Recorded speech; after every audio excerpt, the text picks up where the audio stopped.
Hello traders, तो चलिए Monday के लिए एनालिसिस कर लेते हैं। लेकिन उससे पहले जो फ्राइडे का मार्केट है, जिसमें मेरा पूरा इंटरडे का बायस सेलिंग साइड का ही था और मैं बाइंग में जाने के लिए सबको मना कर रही थी, वो फाइनली टारगेट दिया। और टारगेट इवन मैंने जहाँ पे बोला था कि यहाँ तक ब्रेक डाउन करके 77,800 के नीचे आके जहाँ पे आपको बाइंग का कैंडल मिल सकता है, अगर जल्दी हंट हो जाता है इंटरडे में तो यहाँ एक बाइंग दिख सकती है। आप लोग सेलिंग का अगर नहीं कर पाओगे तो बाइंग का पोजीशन बनाना। मार्केट यहाँ तक आने के पूरे पूरे चांस है। रेड लाइन मतलब 77,723 समथिंग में जरूर मार्केट आपको एक बारी दिखेगा करके, और मार्केट फाइनली वहीं तक का ही टारगेट दिया है। और ये ट्रेड मैंने लिया क्योंकि मेरे फर्स्ट ट्रेड में कॉस्ट टू कॉस्ट चला गया था, जिसको मैं आप लोगों के साथ ही ली थी। और इसका एक और लॉजिक था इंट्राडे में, मैं बार बार इसीलिए मेरा व्यू सेलिंग साइड का था, क्योंकि ये वीक जो देख रहे हो ना आप, एक वीक बड़ा सा बना था 15 मिनट के चार्ट पे। तो मार्केट कोशिश करता है कि उस वीक को एक ही दिन में क्लियर कर ले, भले ऊपर नीचे करके। वो मार्केट में एक वीक हमको गाइड कर देता है। बार बार ही मैं आपके लाइव में भी आपको बोलती हूँ, वीक बनाया है मार्केट। और मार्केट में SLB जो है ना, क्या होता है, इसका मेरा मेन रीज़न ये था बार बार सेलिंग का व्यू का, कि क्या हुआ था, मार्केट गैप अप हुआ था रेंज के ऊपर। ठीक है, अब इस रेंज के ऊपर हुआ था तो इस रेंज का काम हो गया था ख़त्म पिछले तो इस रेंज के ऊपर गैप अप के साथ ही मार्केट ने प्रॉफिट बुकिंग कर ली थी, पहला कैंडल रेड बना के। अब इसके ऊपर एसएल अगर आप देखेंगे तो पिछला एसएल था, मतलब पिछला स्विंग। तो मार्केट जिस तरह से चल रहा था मॉर्निंग में, तो मार्केट को देख के लग नहीं रहा था कि एसएल ऊपर के एसएल को आज ही हंट करेगा। ये मार्केट इंट्राडे में ही एसएल क्रिएट करेगा। और मार्केट में मैं बार बार ट्रेंड लाइन को ही दिखा के बोल रही थी कि मार्केट में बायर के एसएल क्रिएट हो रहे हैं, तो बायर के एसएल ही अवेलेबल दिख रहा है और उसी को हंट करने के पूरे पूरे चांसेस हैं। इवन मैंने लेवल भी बता दिया था कि मार्केट अगर गिरेगा तो यहीं तक ही आपको दिखेगा, क्योंकि मार्केट में ये जो सेंसेक्स का लेवल बहुत पास होता है, निफ्टी का तो राउंड नंबर थोड़ा दूर दूर होता है। तो मैं सेंसेक्स के अकॉर्डिंग ही, निफ्टी जहाँ से मुड़ता है वहाँ से निफ्टी भी मुड़ जाता है, तो इस तरह से मैं सेंसेक्स में ज़्यादा क्लियर बता पाती हूँ। और एक और था मेरा कंफर्मेशन की, बट उसको मैंने लाइव मार्केट में उतना नहीं किया, क्योंकि सेकेंड हाफ का चार्ट बाद में बनता है और मैं लाइव से 11 बजे करीब निकल गई थी क्योंकि लाइट चली गई थी। तो क्या होता है, प्रीवियस डे थर्सडे के दिन आप अगर देखेंगे तो मार्केट में अगेन गैप अप हुआ था। हालांकि जो फर्स्ट हाफ का चार्ट है वो सिमिलर नहीं होता, लेकिन मैं अक्सर ऑब्जर्व की हूँ जो सेकेंड हाफ का चार्ट होता है वो कोशिश करता है कि कुछ अलग सा बनाए। तो थर्सडे के दिन क्या हुआ था, गैप अप हुआ था। गैप अप होने के साथ मार्केट ने अप साइड क्लोजिंग की थी। आज भी गैप अप ही हुआ था, मार्केट में एसएल भी दिख रहे थे कि नीचे डाउन साइड का है। तो मुझे ये था कि चार्ट रिपीटेशन नहीं होगा सेकेंड हाफ का चार्ट, इसीलिए और कंफर्मेशन था कि मार्केट में लास्ट जो गैप अप साइड जाके क्लोज किया था, तो आज चांसेस थे कि वो डाउन साइड आके क्लोज करे, क्योंकि एसएल भी अवेलेबल थे। ठीक है, और इस तरह का चार्ट, एक चीज़ और मैं बहुत बारी ऑब्जर्व की हूँ, आप लोग भी देखना, कि मार्केट अगर रुक गया, ऊपर नीचे कर रहा है, ज़्यादा बड़े बड़े टारगेट नहीं दे रहा है, मतलब एक मूव जिसमें निफ्टी 50 पॉइंट दे देता है, प्रीमियम में ऐसा कुछ नहीं दे रहा है, 25-30 पॉइंट के ऊपर नीचे कर रहा है, तो कोशिश करता है कि 12:30 बजे तक वो एक ट्रेंड लाइन समथिंग कुछ फॉर्म करता है। उसके बाद 12:30 बजे से 1 बजे के बीच में मूव आता है। जैसे ये इसको भी देख लीजिए, 12:15 या 12:20 के बाद ही ये जो सेलिंग का है वो मूव आया है। ऐसे ऐसे बहुत बारी मैं चार्ट आपको दिखा सकती हूँ, बाकी ये प्री एनालिसिस है, फिर भी मैं दिखाना चाहूँगी निफ्टी में ही कि मार्केट में इस तरह का चार्ट बनते रहता है। तो अगर साइडवेज सा हो गया, मार्केट बहुत एक तरफ कोई मूव नहीं दे रहा है, तो मार्केट कोशिश करता है 12:30 बजे तक मूव देने का। तो मैं दिखाती हूँ कहीं ये चार्ट, क्योंकि रेंज में ही बना है। देखिए इधर ये वाला, देखिए मार्केट में गैप डाउन हुआ था जो भी हुआ था, लेकिन मार्केट में 12:30 बजे तक, देखिए 12:30 टाइम भी देख लीजिए, 12:30 बजे तक मार्केट ने एक कंसोलिडेट किया, एक ट्रेंड लाइन सा फॉर्म किया, ट्रेंड लाइन का ब्रेक डाउन दिखाया। उसके बाद क्या किया मार्केट, ट्रेंड लाइन का ब्रेक डाउन दिखा के सेलर भरे और market up. Second day just फिर से पहला कैंडल रेड, उसके बाद अगेन 12:30 बजे तक देखिए 12:15 12:20 जो भी बोल सकते हो आप, एकदम एक लाइन में घूमा है, कुछ भी टारगेट नहीं दिया एक तरफ मार्केट। उसके बाद क्या किया, 12:30 बजे फिर से बूम। तो मार्केट में फर्स्ट कैंडल में तो कोई नहीं जाता, ये 15 मिनट का है, हालांकि 5 मिनट भी करो तो तुरंत ही कोई, मतलब एकदम तुरंत ही कोई जाता नहीं है, लेकिन उसके बाद मार्केट एकदम साइडवेज सा रहता है।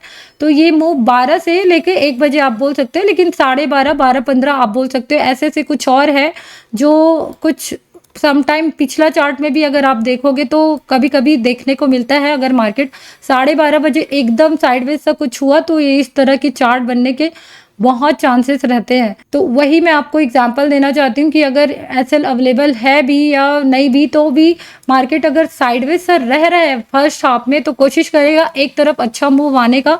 तो ये सब चीजें आप लोग ऑब्जर्व किया करो। तो चलिए मंडे के लिए एनालिसिस कर लेते हैं, वीडियो लंबा हो जाएगा। तो मेरा जो व्यू है ना, अभी भी मुझे लगता है कि मार्केट एक रेंज में ही घुसने की कोशिश करेगा, क्योंकि जो बैंक निफ्टी है बार बार इस रेंज से निकल ही नहीं पाया। निफ्टी और सेंसेक्स ने रेंज से ब्रेकआउट दे दिया, लेकिन जो बैंक निफ्टी है जो इतना पॉजिटिव अपने आप को शो कर रहा था वो एक रेंज में अभी भी अटका हुआ नजर आ रहा है। तो इस चार्ट को देख के मुझे ऐसा लगता है कि जो निफ्टी और सेंसेक्स जिन्होंने ब्रेकआउट दिया है वो उस रेंज में फिर से अगेन घुसने की कोशिश करेगा। इसी वजह से मेरा जो व्यू है वो डाउन साइड का है। तो चलो मंडे के लिए कैसे ट्रेड कर सकते हैं। मुझे लगता है अगर मंडे को फ्लैट होगा मार्केट ओपन, तो एक बारी क्या करेगा, एक मूव बाइंग साइड का मुझे लगता है कि यहाँ सॉरी इतना ये मैं डिलीट करती हूँ। एक मूव बाइंग साइड का यहाँ से शुरू होके ये 78,000 के ऊपर तक मार्केट जाएगा।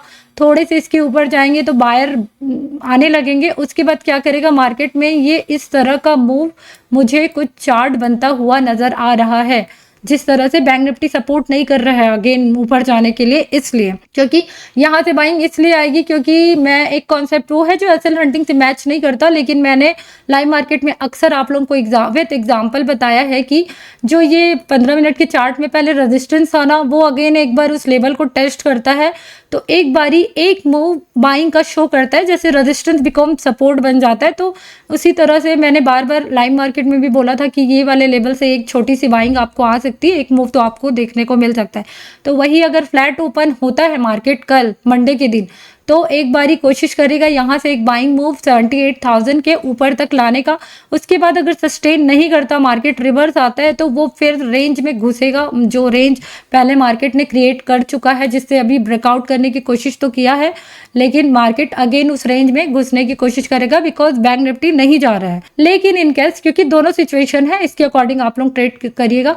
लेकिन इन केस मार्केट क्या करता है, 78,000 के ऊपर सस्टेन कर देता है या गैप अप ही होता है 78,000 के ऊपर, ये मैं डिलीट कर देती हूँ। इस तरह का सिचुएशन बना तो आप देख के ट्रेड करिएगा। इन केस गैप अप हो जाता है और 78,000 के ऊपर चलना शुरू करता है और ये लेवलों को, जो ये हाई वगैरह लगा था फ्राइडे के दिन, उसको अप्रोच करते करते इसको ब्रेकआउट करते हुए चलता है मार्केट, तो कोशिश करेगा अपने प्रीवियस जो एसएल है उसको हंट करने का। ये क्योंकि फिर मैं रॉन्ग हो जाऊंगी कि मार्केट फिर से अगेन इस रेंज में घुसने की कोशिश करेगा, क्योंकि वो चार्ट ही बता देता है कि किस लेवल के तक हम सोच सकते हैं कि मार्केट डाउन साइड जा सकता है। एक लेवल अगर वो निकाल रहा है तो हमको अपना व्यू भी बदलना पड़ता है। तो अगर ये 78,000 के ऊपर सस्टेन किया तो कोशिश करेगा प्रीवियस में, ये जो स्विंग है आप लोग देख सकते हैं 15 मिनट में, बहुत दूर है लेकिन प्रीवियस स्विंग तो देखते ही हैं। तो जैसे ऊपर निकलना शुरू करेगा तो उसके बाद तो फ्राइडे का जो हाई है वो निकालेगा। उसके बाद इसके पास लेवल है 800 का, 78,200 का लेवल, उसके ऊपर में आपको दिख रहा है 78,364। तो ये कोशिश करेगा ऊपर के लेवल को अप्रोच करने का। तो इस तरह से आप ट्रेडिंग करिएगा मंडे के दिन। और निफ्टी में भी सिमिलर ही मेरा चार्ट का व्यू है। निफ्टी भी अगर साइडवेज सा ओपन होता है, हल्का फुल्का नीचे आता है, तो ये जो रेड मार्क है जिसमें है 24,271 के लेवल में एक बाइंग आपको दिख सकता है सेंसेक्स के जैसे ही।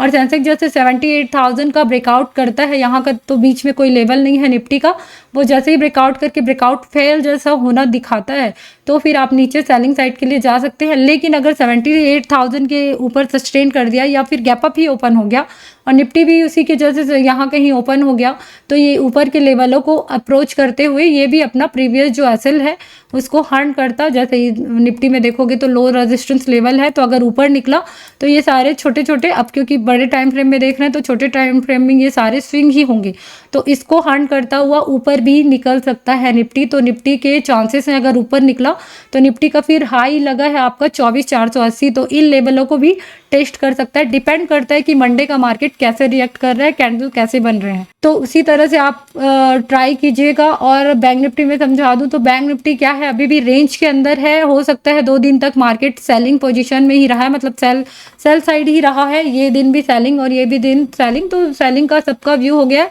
तो एक मूव इसमें भी बाइंग साइड का आ जाए आपका 58,200 के लेवल को ब्रेकआउट करके, फिर उसके बाद अगेन गिर सकता है। लेकिन बैंक निफ्टी का एकदम क्लियर व्यू नहीं है कि फर्स्ट मूव कैसा आएगा, वो लाइव मार्केट में ही ज़्यादा क्लियर होगा।